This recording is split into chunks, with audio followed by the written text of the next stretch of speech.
Good morning, good morning, good morning. This is Tasemere, your host of the Blackout Live from New York. You guys may or may not be able to see my co-host of one, um, Elijah, today, but he's joining us as well as my special commentator. Yes, we have upgraded. We got a whole commentator from Colorado. Super excited to have her joining us again so we can have some really transparent, open dialogue. But let me just set this up for you guys today.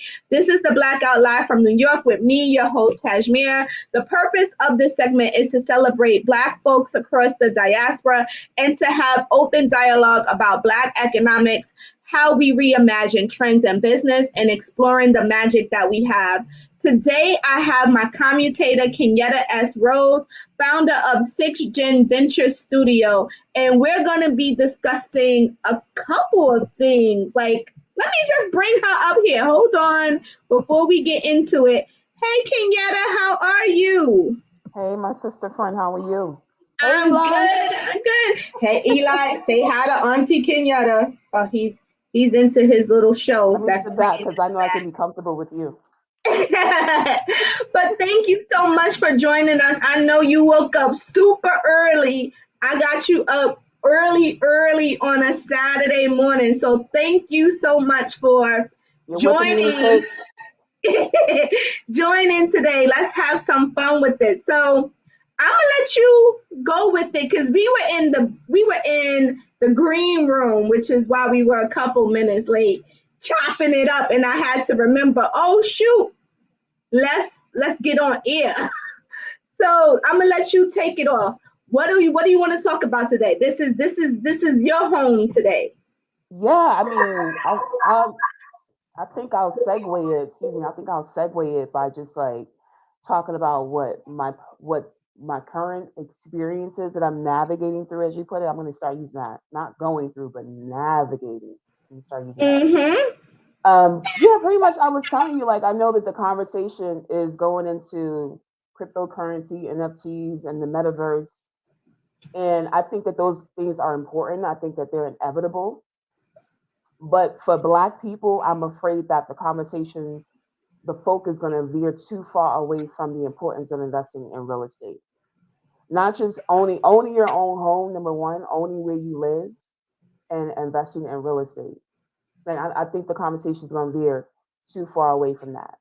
Um, we see gentrification, and I'm not going to make it about gentrification, but I'm gonna just quickly throw that in there. We see gentrification in just my own personal current experience where you don't own where you live and you're at the mercy of the people that you're renting from. That's a scary situation to be in, right? Like I have cryptocurrency, right? I have things that I can't see. But what's still important is we have to maintain focus on investing in real estate. We can't veer too far away from that conversation. Um, I like that we were talking about the metaverse yesterday. We were talking about cryptocurrency. All those things are important, and we're going to touch on that. We're going to segue into that in a moment. But I had to throw that in there. People, do not lose focus. You must own your home. Number one, yes, and not just own one home, but investing in real estate. How many of us?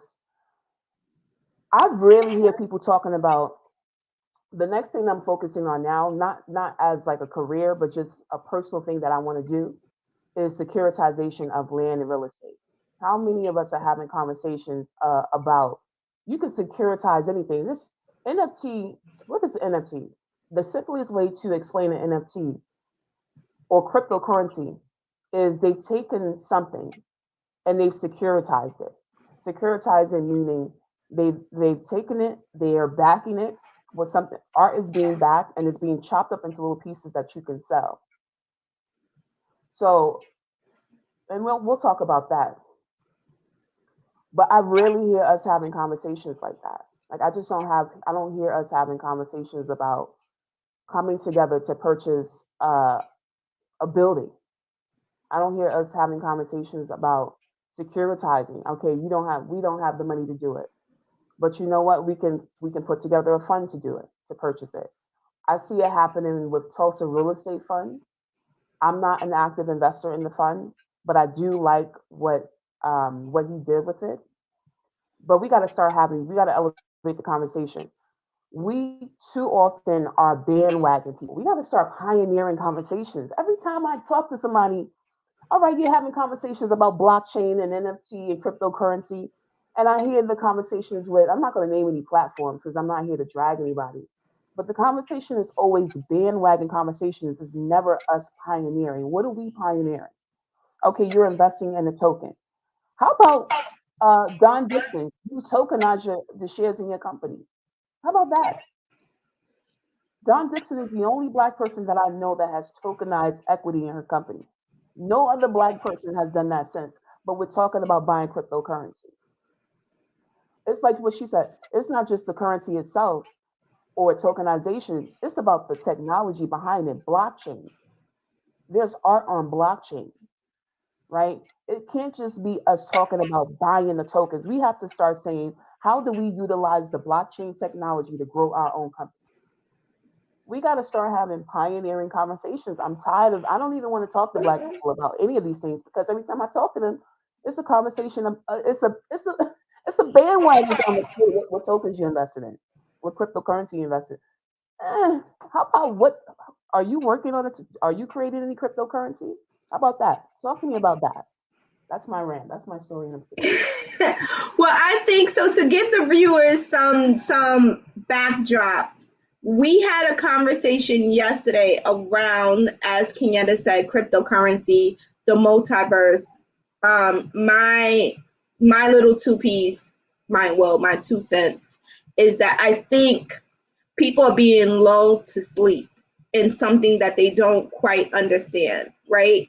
And as I said yesterday on my interview on my castmate, my network mate show yesterday, where he has a show dedicated to cryptocurrency, I said that people have to think about, what do I want to get out of it? Because I think that we are like, this is a new flashy thing that everyone is talking about. So I need to do something.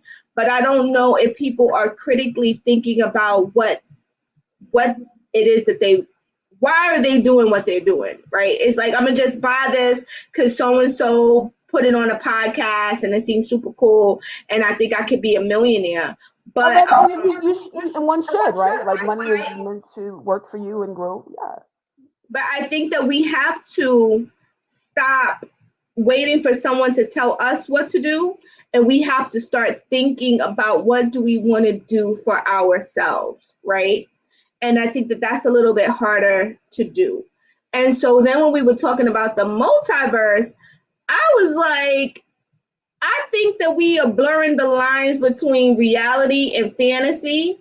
And I get that tech allows you to make things that you thought what maybe might not have been thought of before. But I'm kind of scared because unless the multiverse, like I told you yesterday, Kenyatta, I'm gonna be able to go to Wakanda and be a citizen of Wakanda.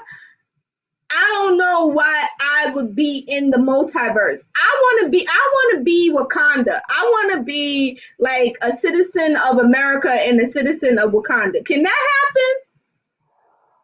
So let's grab that for a moment. You said that you feel like we're being lulled to sleep. And you also stated that you feel like we're just gravitating towards the next shiny thing, right? And let's grab that and look at it more closely. Let's say that were the case, but let's have a thought experiment and say, all right, what if we, like you said, took control of what this means for us? Instead of us joining any metaverse, and I honestly, I'm still not sure what that looks like. What is the metaverse? What does it look like in action? But here's what I will put forth: that it can't just be us joining. For Black people, it could be, we could potentially create a world that we, in recent history, and by recent I mean maybe, let's say, a good 2,000 years of written history, haven't seen. The world for us, Black people, has been a world of oppression. It's been a world where we're being colonized. And I'm not just talking about Black Americans, I'm talking about the entire diaspora, from the motherland to here. What if we decided, we dictated what the metaverse looks like for us, and we created a world where instead of white supremacy, there's black supremacy? But that's deep. I What if we think created that a world where instead of we're oppressed, that we are leaders, we have power over our destiny, right? Like people say you have power over your destiny, right? And that's true, but how true is that for a person who's black? How much power do you have over you? If you were born in crack 80s, if you were born in Brooklyn, I was born in Brooklyn, Bed. I'm not gonna play the violin, but I was born in Brooklyn, Bed Stuy, Lafayette Gardens projects, right? If you were born in that era, to me, I think that was straight warfare that was waged against us. It was straight warfare. Nobody can tell me different. The things that I've seen people doing on the street, sometimes in broad daylight for a hit. I'm talking about we went from having families, having people, entire family structures break down in a span of. I heard somebody say they watched it happen in a span of 3 years, right? So, how much control over your destiny do you have if you're black? I don't know. I feel like I have control over my destiny, but sometimes I question how much control I have, right? Because so much is dictated in America by your skin color. What if the metaverse became a world where we created something that's totally counter to all of that, where we created a world where we are the powerful ones? That's the conversation I want to have. I don't want to have a bandwagon conversation. What's Mark Zuckerberg going to do? What's Elon Musk going to do? I don't want to have those conversations anymore with my people. I want to start having pioneering conversations. We can create Wakanda, and we don't have to call it Wakanda because I think they probably own the rights to it anyway. We probably would get sued for using that name anyway. But that's what it can be, and that's the conversation we should and need to be having, not a bandwagon conversation. Let's have a well, I think pioneering another conversation. conversation that we probably should also We be could thinking become our about. own gods. I think another conversation that we probably should also be thinking about is what is underneath this, right? Because we know, and I shared this with you yesterday, Facebook started as a platform to connect college students to each I other. remember that. I At remember some that. point, it became a platform that everybody can join. Right. And then at another point, it became data mining and selling data, right? So if you just think of the evolution of things that have happened, right? Is the metaverse truly intended to be this virtual reality experience? Like, I don't know. I'm thinking of the Flash from Marvel. I have no clue, right? Or is this going to be something that has other objectives that we don't know about? Because we know that that's probably going to happen, right? And to your point, how are we going to create something if we can? What are we going to create? Because we have a tendency, I mean, Black people across the diaspora, of contributing content to platforms where we have no ownership in, and then being duplicated or being excluded from the content that we created that made that platform popular. That's not just Facebook, that's TikTok. Black creators were super mad at TikTok because they were coming up with these dances and they felt like others were not doing them properly, but they were kind of getting popular off of something that they didn't create. So we're constantly creating culture. We know we can create culture. We know that we are innovative, but we're innovative in ways that don't serve us properly. And then we get upset because I think sometimes people think that, like, this is equality, right? So now I'm upset because I'm not being fairly treated in some way for the exchange of what I'm creating, but we haven't really been intentional about what are we creating? Why are we creating this? Like, I'm sure that other people create and they put a lot of time in intellectual property. I'm sure that the multiverse didn't just come up in 2021. I'm sure that this has been something that has been baking, cooking, testing, doing something years and years and years before we even knew about it, right? So I'm almost certain that all the intellectual property has been secured. All the bags have been secured of how you're going to be able to do whatever it is that you need to do to own whatever it is that you need to own. We are behind the eight ball in ownership. That's what I hear this conversation being, a conversation around true ownership. We are so far behind thinking about how to own something, even to the beginning of our conversation, real estate, that and then we get upset because your landlord owns that property. They can decide to do whatever they want to do, triple the rent, double the rent, decide that they're going to use eminent domain and sell it, and then they're going to build something. You're at the whim of your landlord, basically, if you don't own your property. But even own your land, right? Because you can own the property, and eminent domain says, even though you own the property, the government still owns the land, or the city, or the township, or whatever. So if they decide, like, hey, we need this parcel to do whatever, they can still come in and grab it. So we haven't been having a lot of conversations around strategically owning our ish. And that goes into content as well, right? When we don't really have enough conversations around how are we going to secure our stuff? Like, how are we going to secure what we come up with? How are we going to make sure that we have the rights and the ownership to dictate what it is that we want to do? I think that those need to be some of the conversations. And to your point around cryptocurrency, I think that it's something super new. I'm still learning a lot about it. I'm not even a newbie. I'm the step below newbie. I'm still just I'm definitely not in. I'm at like definitions. What does that mean? What are you talking about? How does this work? But I think that I'm putting the time into understanding that, because here's the thing.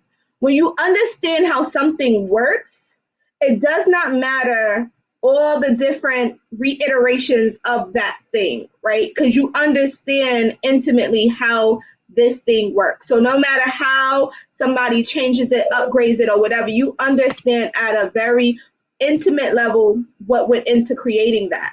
But if you just jump into something without trying to search for understanding, you are at the whim of someone explaining what this update is. Like these iPhones, I have no understanding of these freaking updates. All I know is that I updated and now my camera don't work. I have no idea what these updates do. Like, what are they supposed to be fixing?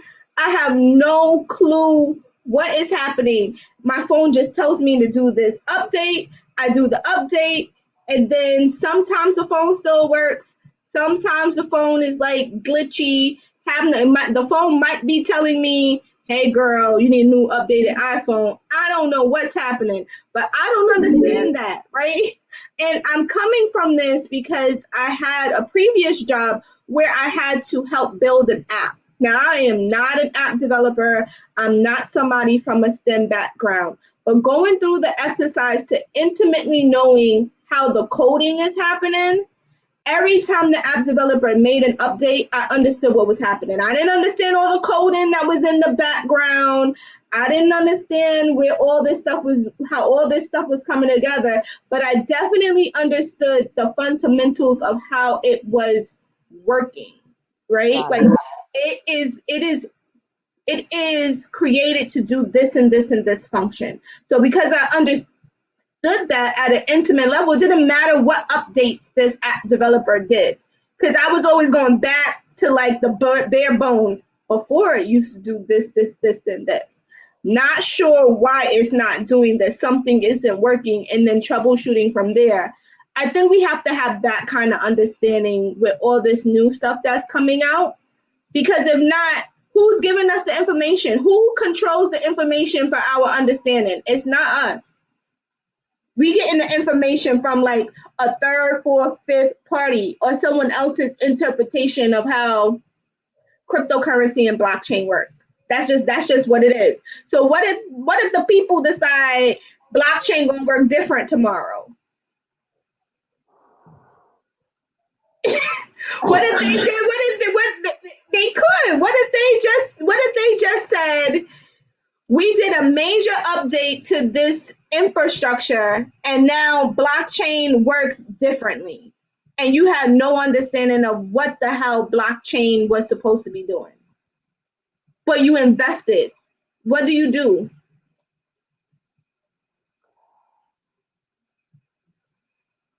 Yeah, science on that. I'm gonna do more research on the tech, not cryptocurrency. I'm gonna do more research on the technology behind it, the blockchain. Next time I come back and you hold me to this, I will have an intelligent response to that. Yeah, please. Right now, I don't. I used to go to a meetup called Legal Hackers in New York. And this was a bunch of different people, sometimes attorneys, sometimes just people in tech. And they were trying to hack and understand how different things were working. Like they were like, we are investing in stuff, but we are also trying to have understanding around how it's working. And I think our community needs to also attempt to have understanding. And that doesn't mean just on tech stuff, that's just life stuff. Like, understand how you're gonna grow money in a CD account. Like, what the heck does that mean? Like, understand how you are reading your lease if you're renting. Understand what your employer wants from you as a work product, right? Like, searching for understanding to really understand what you're doing, how you're doing, why do you have to do it this way. I think if you have that understanding, you can think your way out of almost anything. But we are so used to not needing to think because we are memorizing information. This goes back to school. What do? You memorize something to take a test. It doesn't mean that you understood what the test was about. It means that somebody told you to memorize this formula and plug these numbers in. So if you have the ability to memorize, you can pass the test. But does that mean that you understood what the test was? Probably not. Most of us probably have lack of understanding from elementary school because we were just memorizing to pass a test. That's what I think. And I think that that's why it's so hard for us to think now because we're so used to just memorizing and then regurgitating information in the way that someone says that they want us to talk about something. But very few of us actually have been searching for understanding outside of a test score. What do you think?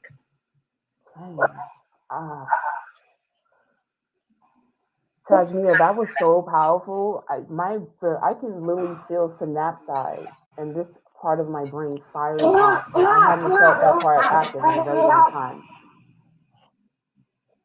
You're right. I think that first of all, the conversation has just morphed. I want us to stay here and let's fork this because I want to. This is you've taken we started off with the real estate and ownership. I was really just me venting. I wasn't the topic, folks. I was just me venting. We're not so. I have my daughter in this school, right? And the curriculum is an international baccalaureate curriculum. And citizens of the world, they want them to go out into the world and be change makers, something like that. Something that they said on the website. And and so I'm talking to my cousin in Georgia, and I was saying, well, if I relocated there, which I don't know if I'm going to do that because I really love Colorado. I said if I relocate there, good morning, I would have to find a school that's comparable to the one that she attends. And she said that, well, she said this woman said this to her. She said the woman said, well, it's not really important what school they go to because even 7. It's not really important what school they go to at this age. It matters most when they're 13 and 14 and 15 and 16 when they go to high school. And I didn't respond right away. I reflected on what she said and I said, I came back 10 minutes. It was a long time. It was like 10 minutes because I rolled it over in my mind. How do I feel about that statement? And I finally, because she said that the woman had a PhD and the woman was very, she had run schools. And And I said, I came back, I said, I don't agree with that. I said, I gave her this statement. I heard the statement a couple years ago. The statement goes, if you give me a boy for the first 7 years of his life, and I'll show you what kind of man he's going to be. That those first couple of years are critical. And she said, well, what's important to you? Why is this school? So that's one thing. So I want to throw that in there. So she said, well, why is this school important? I said, this school is giving her engineering projects. She's being challenged, not just to memorize, because she gets curriculum, she gets the schoolwork. But I said, they're not just doing that. They're challenging her to create. I can show you functional projects that she built her own vending machine. She's built bridges, right? And I told my cousin, I said, that's important to me because a public school education doesn't teach you how to think. It teaches you how to become a professional memorizer. I need my daughter to think because one, not only is it gonna drive who she becomes, and I'm not really focused on what she wants to do. Whatever she do, it must become ownership. If it's a doctor, then you need to be thinking own your own claims. If it's a lawyer, you need to be whatever you want to do. I don't really push that on her. At the end of the day, it needs to be ownership. Whatever that. If it's an engineer, then you need to be thinking about building your own company. Whatever that looks like for you. But it's important for me that she knows how to think. One, because of problem solving abilities, right? I think one of the things that Black people struggle with is problem solving because one, we haven't been taught to think. Problem solving requires thinking. It requires breaking something down, as you just stated, to this most fundamental level and understanding. Okay, how did I get here? What's in back? What are the laws? If it's a legal situation, what are the laws in that? Why did they do that? Problem solving requires thinking, and Black people intentionally have not been taught to think. That's And number I one. think that that's one of our challenges. Like, let's put a pin in that right there. That's one of our challenges for mobility, because mobility means a lot of different things to a lot of different people. And what I think many people think mobility equates to money. But when I look at different positions, it's really just memorizing the protocol that that entity has come up with and figuring out how to perfect it. It doesn't mean that you actually understand, question that, right? And when you begin to question certain things that are happening, sometimes you could be labeled like a troublemaker, This is my favorite. You think too hard. You think too hard. You're whatever. For me, when I was in school, I'll be quite honest, I sucked at math and science. I excelled at history. And the reason why is because I was able to write. There was no multiple choice most of the time I was a history major in undergrad. At some point, there's no multiple choice questions. Everything is like, tell me why you think this happened and piece these things together, piece these time periods together and give me like what your thoughts are or your perspective is. And I felt liberated because I could say what I was thinking and how I was viewing something and how these events made sense to me. It might not have made sense to someone else in that same way. They might have seen an event differently, but I struggled with memory. I struggled with memorizing stuff, which is why I wasn't really good at multiple choice exams, because I will always be like, oh my gosh, I think it could be A, but it could also be C. And then there's no choice that says A and C. So then I'm like, okay, I'm gonna just close my eyes and just circle something, hopefully it's right.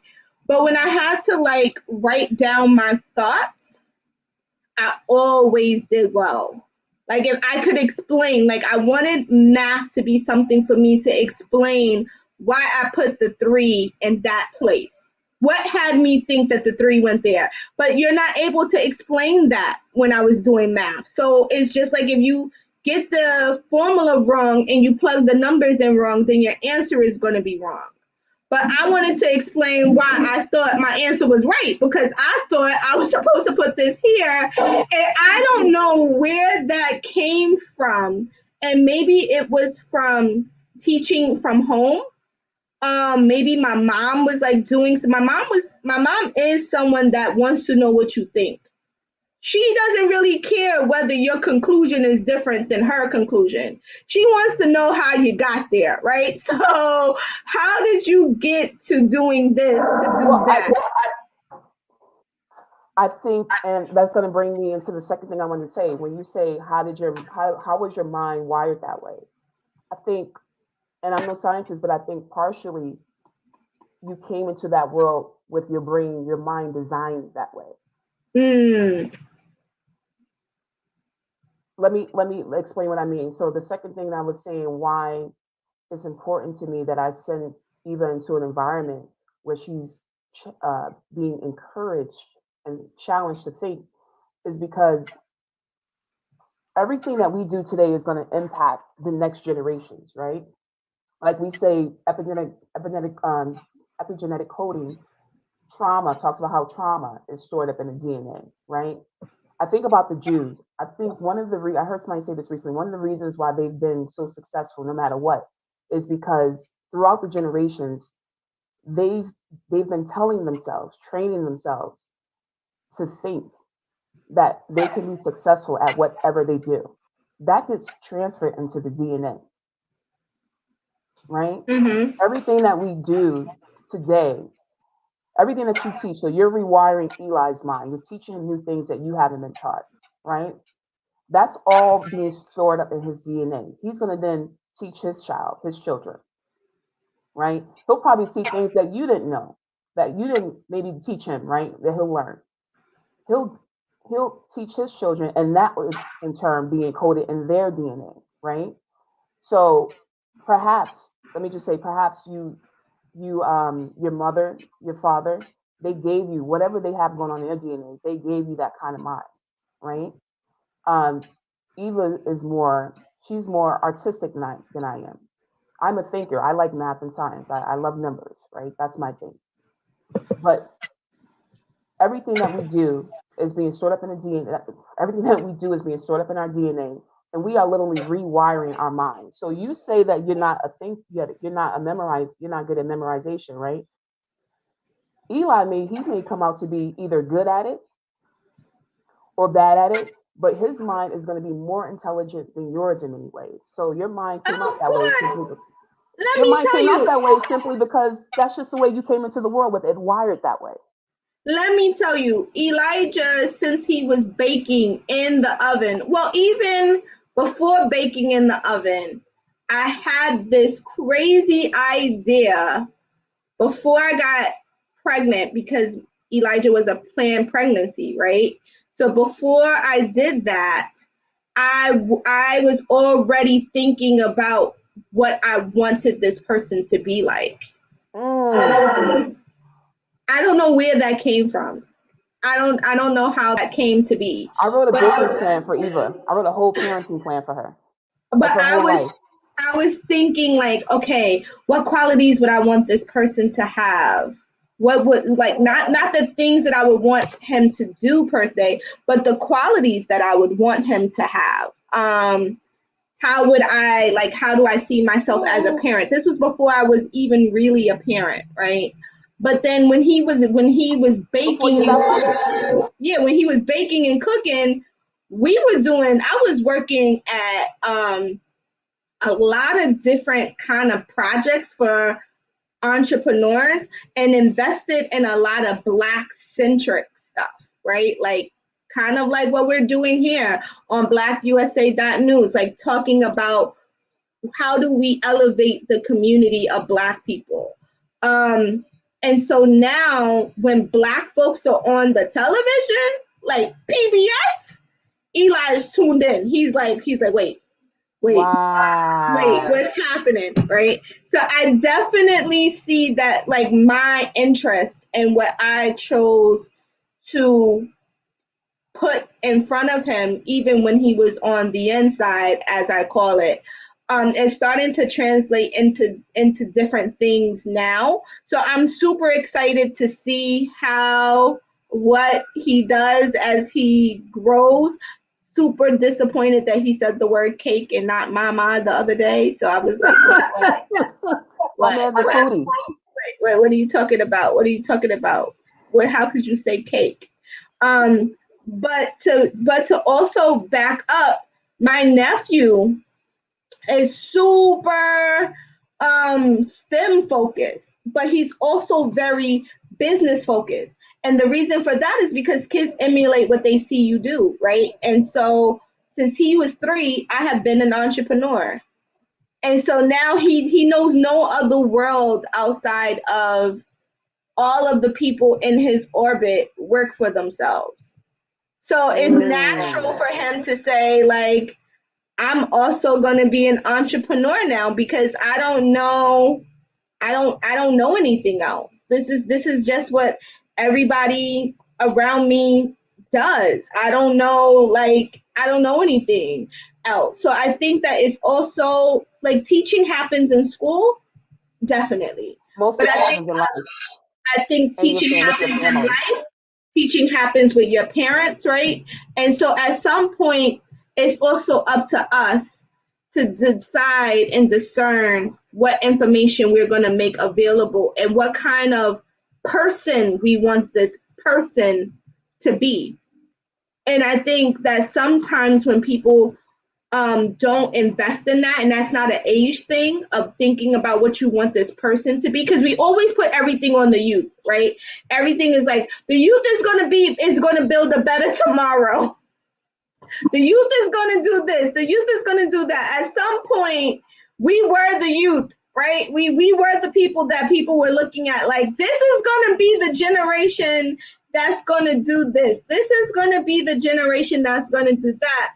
But it's not enough to just say that. I think we also You need to give have them the to tools, give them the tools and do that, right? Like I think that build if the we don't foundation. do that, we leave them open to other people teaching them because the world is going to teach, right? Like so we don't educate our Black kids into what we want them to be, then we are constantly going to be coming back with this conversation of how come we all can't get on the same page? How come we can't do this? How come this person is putting their time, money, efforts, energy into this thing? How come we aren't thinking that way? But I think it's on us, all of us, as these little people's village of life, of world, or whatever, to try to control the imagery that we decide to put out on an individual level. Like if we could just all think about like on an individual level, this is what I want to get back to the youth of tomorrow, then I think we will be able to maybe get into a better place and position to stop having the same conversation. What do you want to leave for the youth? I want them to question and think. Like I have taught my nephew, like, okay, again, like what my mom taught me, I don't care if you did so. I remember, I'll give you a perfect example. One day he threw a shoe at someone. They came to his house and he threw the shoe. And my sister-in-law calls me and she's like, you need to speak to your nephew because he just hit someone with a shoe. So I get on the phone and I'm like, okay, I call him Kawali. I say, okay, Kawali, why did you throw the shoe? Not that you're in trouble. I don't want you, because I think we also use the word trouble a little bit too much. Not that you're in trouble, but I want to understand why you threw the shoe. So he told me why he threw the shoe. And when he explained to me why he did what he did, in my adult brain, I was like, I probably would have threw the shoe too, right? Because the way that his reasoning made sense that the shoe throwing was like a natural reaction, right? He didn't like the But person's I, energy, the spirit, because kids pick up on these things. but I had to explain to him that it just wasn't nice, and he should probably use a different way to express itself. So much so that we got in trouble in first grade because I had been telling him when I had something that I needed to say to him, because I'm not into like public embarrassment, I would always say, let me talk to you for a second over here. And it would be like our own little conversation. So I guess he had something to say to his teacher. So he tells his teacher, let me talk to you for a second over here.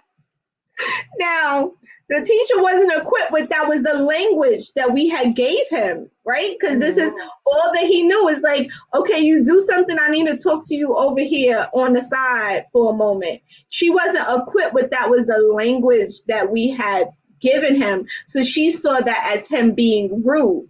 When what he wanted to do was to tell her how he felt in a private setting, right? So I had to eat that, right? I was like, my brother called me like, your nephew is asking the teacher to talk to him over here. And I was like, oh, my bad. I have been like doing that with him for a while. I didn't necessarily know he was going to do that with the teacher. But this is how, to your point, we can instill whatever we want to instill into little people. And I don't think that this person's perception of doesn't matter what school they go to until they're like almost like a teenager.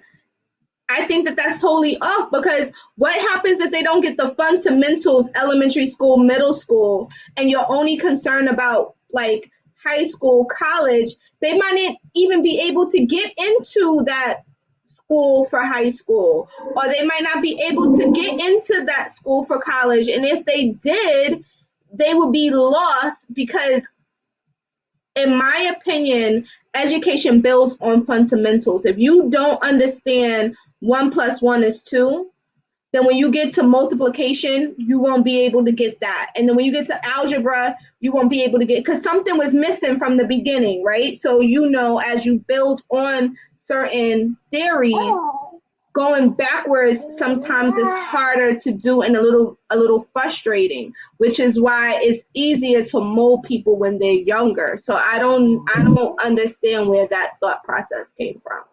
We have to devote. We got to devote not next weekend, but the following weekend. The next show. I think the title should, because I was talking about this with a relative, a younger relative who's a parent. She's a married parent. She's not a single parent. She's a married parent.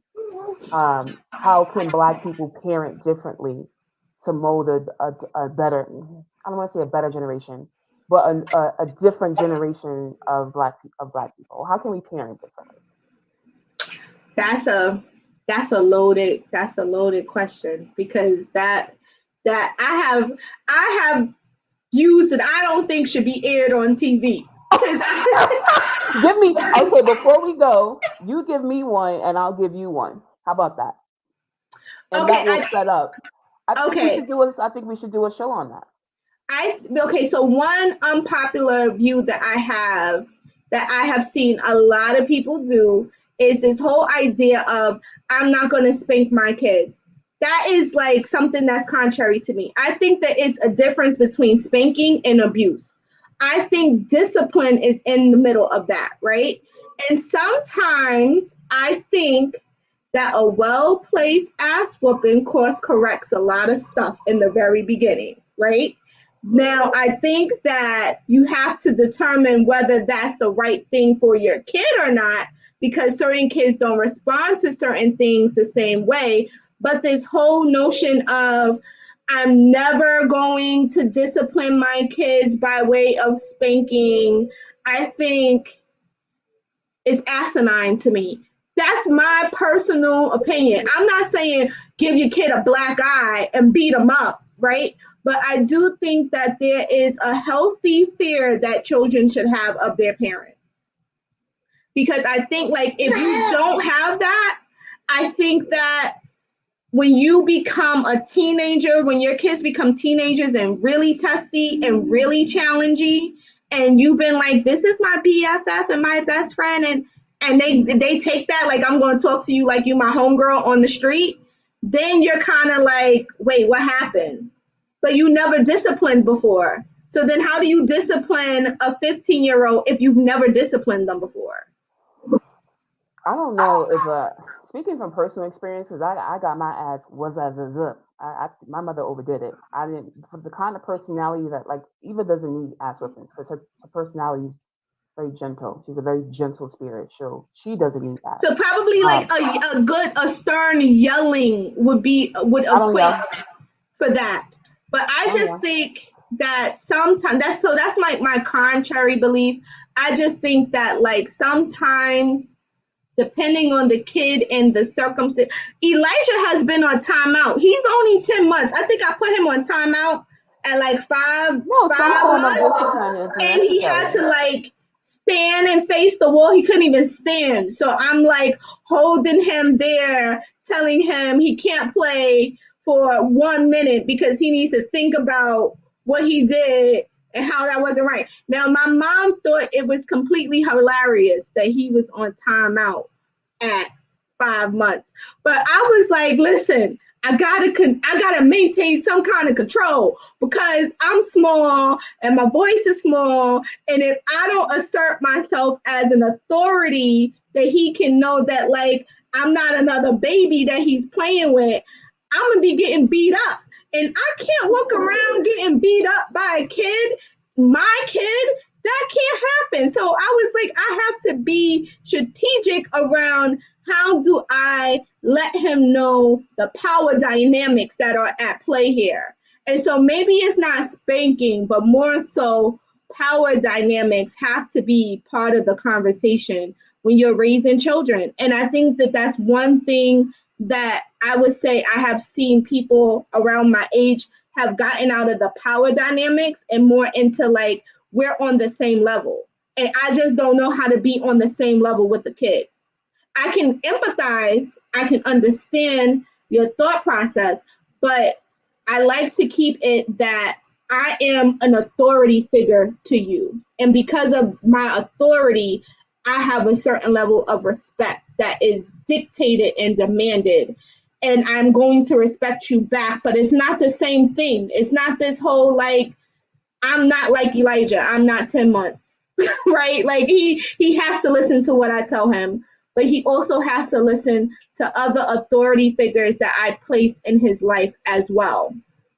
And I think that that's will be my second thing that I feel that a lot of parents have said, and I have heard them say, you don't have to listen to anybody except for mommy and daddy. And then that becomes problematic because then when your kids are out of control, you're looking for this village to help, and they can't help because they have no authority to help because you've already told your kid that like they have nobody to listen to except for mommy and daddy. So like they don't have to listen to any other adult figure. And so how does that help? I don't really know. So instead of that, I have a big village, and Elijah is learning that you like when he's with grandma, he has to listen to grandma. When he's with uncle, he has to listen to uncle because these are people that are going to help me in raising him to be whoever the heck he's going to be, but also people that are going to help me troubleshoot other issues. And I don't want him to think like I don't have to listen to anybody else because that's going to be a problem. Because you got to listen to teachers. Might not want to, but you got to respect them, right? So like I don't know. So what are your things? What are your things? So yeah. So I'll just give you mine before. Yeah, I'll just give you mine. So one of mine, and I got this from someone, and you get a lot of stuff, but this one sat with me. I do my best to raise Eva like a blonde haired, blue eyed boy. Yeah, I try to raise her like a blonde haired, blue eyed boy. So I'll give you one. I tell her that her friends are not her friends. Her friends are her future employees.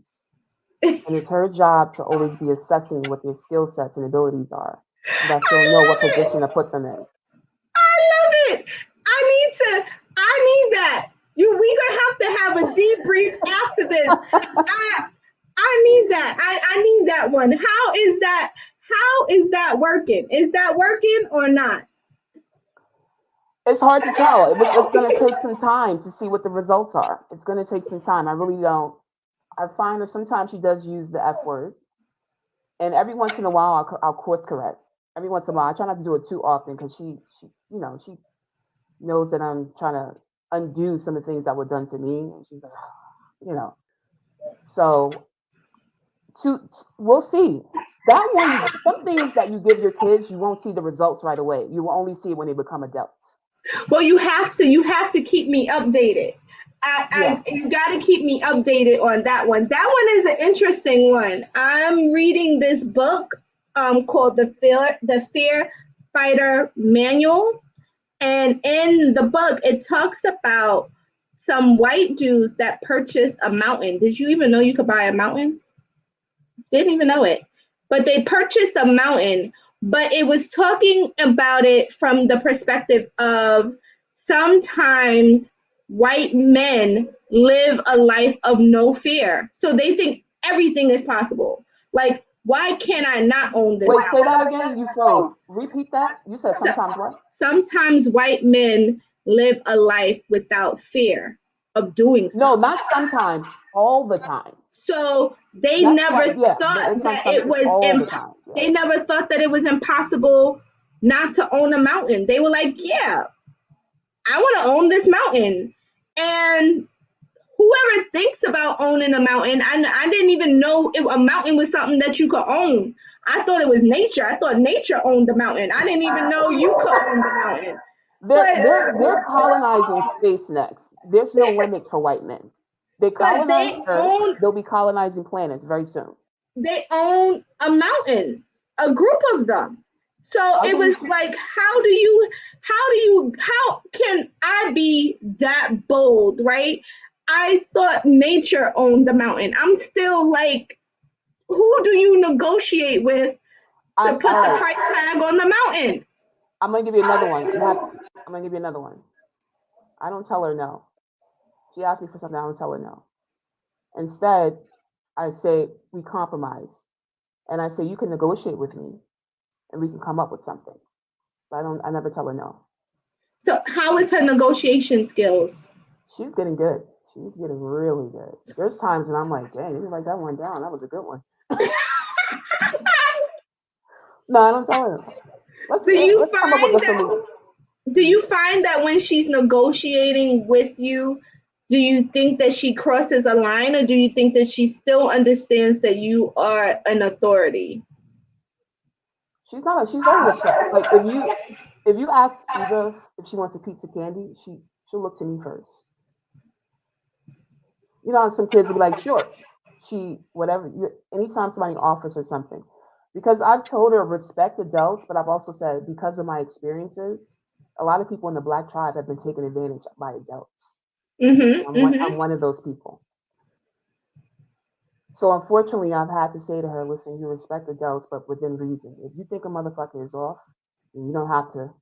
Like when we went to visit her father in Texas, and he had a roommate at the time. The roommate's dad was there. He's African. They're all African, Nigerian. And the guy said hello to her, and she didn't respond back. And they were like, oh, in my culture. And I said, listen, in my culture, Black men have taken advantage of children. So she's not, when it comes to men, sorry. She'll, white men too. Yeah. I encourage that. Sorry, but I've had fucked up experiences. Sorry. But I think that is also an important thing. I think that's also an important difference between raising Black girls and raising Black boys. And I think that we have to understand that, right? Like and that's why whether you are married or single or in something in between, that's why I think that it takes a village. And I think that we say that, but I don't think that we always practice that, right? Like I think that there is like value in having community that you trust help you to do certain things. Like I'm not a man, right? I am actively seeking out male figures in addition to Elijah's dad, right? Because I understand that children don't always go to their parents for stuff. They don't always do that. Sometimes they go to an uncle, sometimes they go to a cousin, sometimes, they go to different people to bounce things off of outside of their parents. And so I have been very intentional about like finding other males that I respect that I can introduce around him, because he's gonna have questions that I don't have answers to, because I'm a woman. I don't have these Well, answers. you have a husband, so you know. Yeah, that's true, but also we have different cultures, right? Like, he's from the Ivory Coast, I'm from America, right? We have different cultures. We have different You have ways more that liberties we than they have did. different ways Yeah. that we see things, right? And I don't want it to be so far off from reality. And in addition to that, even though that is the case, we have different experiences, right? So, like, I need to have a well-rounded experience, right? Because I have found too often when you are too secluded with your kid, like, you're like, this is my kid and I'm not going to let anybody else have any impact in anything that they're doing, right? It comes a point in every life of someone that you need help from someone else. And I think I have that perspective because when my mom didn't graduate from high school, I got accepted into a college bound program. Neither one of my parents went to college. My mom didn't graduate from high school. My dad graduated from high school, but he is a functional illiterate, right? So I get this mentor. My mentor is a Black woman, went to prestigious colleges, and my mom was like, I need her to help you get to where you want to go because I'm limited. And I respected that, right? Because my mom understood that there were certain things that she couldn't help me with because she didn't have the understanding to do that. So I have had a village, which is why it was just natural for me to find a village for him, because even though you think that you can do all things and you can figure out all things, there's certain limitations that you just don't have. Like, you don't have the experience, you don't have the tools to know what to do. So how do you find people that you can trust that's going to love your kids the way that you love your kids and help mold them? So she was my mentor. She was only supposed to be my mentor in high school. I went to college. She knew I didn't know what I was doing. I was like, I don't know what I'm doing. I don't know how to read this general manual of how to graduate. I don't know what I'm doing. She stayed with me throughout college. Like, she is my mom's default mother parent, right? Like, when I was carrying Elijah, she's also a grandma now. Like, I call her for doctor's appointments. My mom still says, I don't You're know what very you're talking lucky. about. You're very lucky. Call Glenda, right? And so Yeah. I have actively, that has been my life. So even though That Elijah my has life two, has been the complete opposite of your life. I've been figuring stuff out so long on my own. I don't know any other way. even though I've been Elijah has two parents to me ain't enough. Cause I'm like, yeah, I had this person, I had that person, I had this person. Donnie is now someone, Donnie is someone that I talk to a lot, and he lights a fire under my little butt cheek often, right? Of what to do and how to do and how to continue to be better and what to look for and all of this great stuff that if he didn't tell me, I don't know if another person would have told me, like, so I think that, as we parent, we also parent ourselves, right? Like, we also are like, let me find, if I don't have a circle, let me figure out how to get a circle. Let me figure out how to get experience, advice. It doesn't mean you take what everybody has to say, but you can take the pieces that make sense for you, and then you can let people love on you and love on your kids. And I think that that's something that sometimes some people have trouble with receiving love. Like, I want to love on you. I like you. I love you. I think sometimes people have challenges with that and letting people in. noted. I feel like you're talking about me, but noted. Okay, so we have this. Yep. No, I have never had a village, and my mother and my grandmother have, I guess you could say, both raised me. but like you said, they were limited, and I just didn't know how to seek. Now I'm learning how to do it. Like I'm in therapy, and I've done like Landmark Forum, which is Joey says, as far as trusted and respected men, we are trying to build that community with Disciple Mafia Family Men's Ministry on Facebook. Let me write that down. This Disciple Mafia Family. Mafia. Hi, Okay, you can Joey. find us on Facebook, watch the video. That's exactly what we are trying to build. Not only, I want to connect him with Laquan. He's looking for something We like are that. going to have Joey come on to the show when we have this whole discussion. Joey, I'm going to write my email in the chat for you to definitely reach out to us. Kenyatta earlier said that she wanted to have a discussion on Black parenting, something. Did I get the title right? Yeah, I mean, we can work on the title, but it's like for me, it's undoing what I think has been bad parenting. I'm not saying that Black people are not good parents, but I think some of the older things that we've done, like beating our kids to death, and just things that I've noticed, differences that I've noticed in how we're raising our kids compared to other groups. I think that there's some room for improvement. I think Joey would be great to have on the show. So I know that next week we have Quan coming in to talk to us about some stuff that I'm excited to learn about. I know on the 18th, we're doing Super Saturday again. If you guys missed it, we did one last month. It was on Saturday. It aired. It started at this time slot, so it wouldn't be the Blackout Live from New York. I'm basically going to still be on, but not my regular segment. And we basically talk to entrepreneurs about their businesses. And if you want more information, you can definitely reach out to Donnie Glover for more information on how to get onto the show. And then the following weeks are a little tricky for programming because we have Christmas on Saturday and then we have New Year's the following week.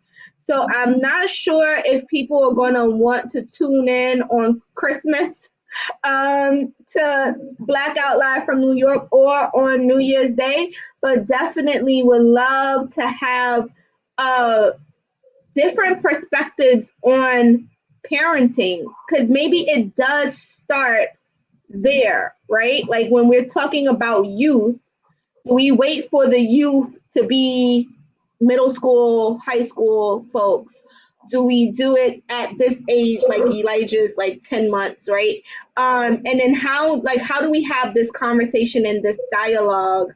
I really don't want our generations behind us to continue to have the same conversations that we're having right now around just a lot of different things that we're talking about, because I feel like it's sometimes becomes like a blame game, like, oh, this other generation didn't do They that. didn't do anything. Yeah, I used to join in those conversations, but I would it's love usually to be solution orientated and then figuring out like new skill sets, new thoughts, new places to reach to. Like we just learned about this new organization here that you can reach out to, connect with, have some dialogue around, what do we really do as a diaspora of Black people? Because if we can't get this together, it's going to be harder for us to get.